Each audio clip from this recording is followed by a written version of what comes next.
There's a common saying that comparison is the thief of joy, and yet we find ourselves, time and again, trapped in the cycle of trying to match up to someone else's expectations, weaving our lives around an external standard that may not even resonate with who we truly are.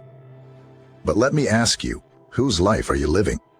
Is it yours, or an amalgamation of societal norms and expectations? Let's put this into perspective. Imagine you're a painter. You have a blank canvas in front of you, waiting to be filled with vivid colors, reflecting your ideas, your emotions, your soul. Now, what happens if you start painting not what you want, but what someone else desires? What if the palette you're using is not of your choice, but someone else's? It won't be your masterpiece anymore, but rather a mere shadow of someone else's vision. That's precisely what happens when we try to change our lives to match someone else's expectations. Our life, our heart, our soul, they are our canvas and we are the painters. The masterpiece should reflect us, not someone else. And remember, there's no such thing as a perfect painting. It's the imperfections that make it unique, that make it yours. Additionally, it is essential not to become excessively obsessed with another person. Yes, human beings are social animals. We need companionship, we need camaraderie, but not at the cost of losing ourselves. If the sun were to revolve around the Earth, the entire solar system would collapse. It must follow its own path. You too must follow your own path, not revolve around someone else's. The love you pour into another person should never be more than the love you pour into yourself. Now, I want to touch upon a topic that's often considered taboo in our society: mental health. Mental health is as important as physical health, if not more. But while we rush to the doctor when we have a fever, why do we hesitate to seek help when our mental peace is disturbed? In the pursuit of pleasing others, we often forget a simple truth. Your happiness, your peace of mind should always take precedence. Remember, you can't pour from an empty cup. If you're not happy, you can't keep others happy. If you're mentally drained, it's almost impossible to maintain a healthy relationship with others. It's not selfish to care about your mental health, to put your happiness above pleasing others. It's self-love, and it's absolutely necessary.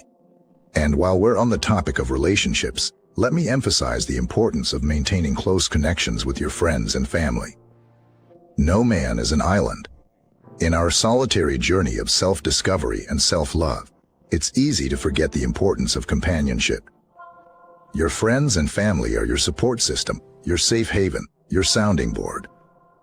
They provide you with a sense of belonging, comfort in times of distress, and joy in times of triumph.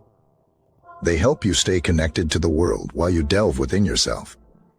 However, while maintaining these relationships, it's also important not to waste excessive time focusing on another person. Time is a precious commodity, and once lost, can never be regained. Concentrate on yourself, on your growth, on your journey. Others are companions in your journey, not the journey itself. Finally, remember to be careful about sharing personal details, especially past traumas or difficulties. Your past, your traumas, your difficulties, they're a part of who you are, but they don't define you. They're your battles, and it's up to you who you want to share them with, and when. It's perfectly okay to keep some parts of your life private. In fact, it's healthy. It's a way of setting boundaries, of self-protection, of self-care. In this journey of self-love and self-care, remember that it's okay to be vulnerable. It's okay to need help, and it's okay to put yourself first. Embrace the unique masterpiece that is you, and never let anyone else hold the paintbrush. Too often, we find ourselves agreeing to do things that we do not enjoy, simply to please others. I'm sure we've all found ourselves in situations where we've said yes when we really wanted to say no. But consider this: every time you say yes to something you don't want, you're saying no to something you do.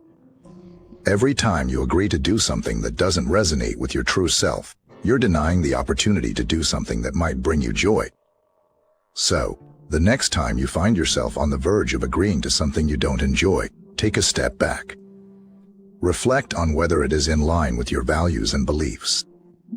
And remember, it's okay to say no. It's okay to prioritize your happiness over others' expectations. This brings me to an important point. One must never let the fear of loneliness drive their decisions. We all have moments when we feel alone, when we feel like we're the only one going through a tough situation. But remember, it's better to be alone than in bad company. And sometimes, being alone can give us the space we need to understand ourselves better, to develop a stronger relationship with ourselves. While it's important to have people in our lives, it's equally important to be comfortable with our own company. After all, the person you will spend the most time with in your life is yourself. You are your own lifelong companion. So, learn to enjoy your own company. Embrace the solitude, because it's in these moments of quiet that you find your true self. Now, let's talk about achievements. We live in a society that glorifies grand successes. A society that celebrates when you win a race, but doesn't acknowledge the countless hours of practice, the early mornings, the late nights, the sweat, the tears. But I want to tell you this: every step you take towards your goal, no matter how small, is a victory. It's a testament to your persistence, your dedication, your hard work. So, celebrate your own achievements, no matter how small they may seem. Did you manage to get out of bed today, despite feeling low? That's an achievement. Did you manage to complete a task you've been putting off for days? That's an achievement. Every step, every effort counts. So, don't wait for others to acknowledge your progress. Celebrate your own achievements and be your own cheerleader. In the path of self-love and self-care, it's essential to make decisions that reflect your true self, decisions that are in line with your values and beliefs. We're often presented with crossroads in our lives, situations where we must make a choice. And making the right choice may not always be easy. You may be tempted to choose the path that's expected of you, the path that's been walked before. But let me ask you this: does that path resonate with your true self? Is it in line with your values and beliefs? If it's not, then perhaps it's not the right path for you. So, make decisions that reflect your true self, even if that means walking the road less traveled. After all, it's your journey, not someone else's. Lastly, remember that true freedom comes from within. External circumstances may limit our physical freedom, but our mental freedom, our emotional freedom, that's in our control. You have the power to choose how you react to situations, to choose your own path, to choose happiness over despair. So, understand that true freedom comes from within. Embrace this freedom and use it to steer your life in the direction you want. Ultimately, the power to shape your life is in your hands. So, hold that paintbrush firmly and paint the canvas of your life with the colors of your choice. After all, it's your masterpiece. As you journey through the canvas of your life, there is something of utmost importance that is often overlooked: the power of paying attention to our mental health. It is a widely known fact, yet often ignored, that our mental health is just as important as our physical health. When you're down with the flu, you rest, you take care of yourself. But how many of us do the same when we feel mentally exhausted, when our heart is heavy with emotions? It's high time we start prioritizing our mental health over pleasing others. It's time to acknowledge that it's okay to take a break when you're overwhelmed. It's okay to step back and take care of your mental well-being. Remember, you can't pour from an empty cup. You need to take care of yourself first before you can take care of others. While focusing on oneself, do not lose sight of the people who truly matter to you. Keep close connections with your friends and family. They are your support network, your safe haven. They are the ones who will stand by you in your ups and downs. So, while you prioritize your needs and desires, also make time for these cherished relationships. They are the ones who remind us of our worth when we forget it ourselves. In this digital age, however, be careful about sharing personal details, especially past traumas or difficulties. While it's important to talk about your experiences and not bottle up your feelings, it's equally important to share them with the right people. Not everyone has the right to hear your personal stories. Share your journey with people who value you, support you, and encourage you to grow. Remember to not waste excessive time focusing on another person. While it's human nature to be curious about others, it's essential to remember that your time is precious. Use it wisely. Use it to pursue your passions, your dreams. Use it to take care of your well-being. Use it to grow, to learn, to evolve. Don't spend it living someone else's life. Remember, at the end of the day, your life is about you and nobody else. I want to reiterate a point that I've touched upon earlier. It's essential to understand that true freedom comes from within. Yes, there are circumstances in life that are beyond our control. But how we respond to them, that's in our control. When faced with a difficult situation, we have the power to choose our response.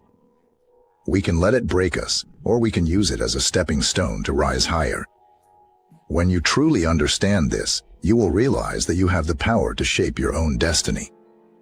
You have the power to choose your own path. This understanding is liberating. It's empowering. It's a testament to your strength, your resilience, your courage. As we draw an end to our discussion today, I want you to remember this. You are enough, just as you are. You don't need to change for anyone. You don't need to meet someone else's expectations.